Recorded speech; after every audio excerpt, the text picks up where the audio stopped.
Hey, it's Dustin from Parts Doctor, and you're probably wondering what I'm doing on the floor, but in today's video, I'm going to show you how to replace the junction box cover for this GE dishwasher.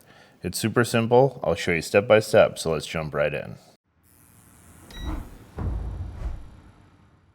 The junction box cover protects the dishwasher's wiring connections. You may need to replace it if it's missing, bent, corroded, or won't secure properly. A damaged or missing cover is a safety hazard since it can leave live wires exposed. Installing a new cover keeps the wiring protected and your dishwasher up to code. If you need to purchase a replacement junction box cover for your GE dishwasher, you can check out our website, partsdoctor.com. We offer fast shipping and only sell manufacturer-approved genuine replacement parts for all major appliance brands. This video features working near electrical connections, so please disconnect your appliance from its power source before beginning. Tools needed for this repair: a 1/4-inch nut driver or a Phillips screwdriver. Before starting this repair, please remember to disconnect your dishwasher from its power by either unplugging it or turning off the power at the breaker. Remove the 2 fasteners holding the toe kick plate to the bottom of the dishwasher. Set the kick plate aside.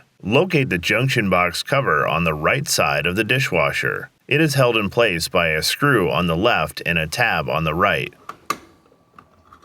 Remove the screw. Once the screw is removed, pull the cover forward to release it from the tab on the right. If you need a replacement junction box cover, avoid cheap, low-quality aftermarket parts. For parts that perform better and last longer, choose OEM genuine parts like the ones we sell at partsdoctor.com. We'll include a link in the description below. Be sure to search with the full model number from the tag on your appliance to find the exact part. Before installing your new junction box cover, first check that the electrical connections are all secure by assuring that the wire nuts are firmly screwed on to the connections.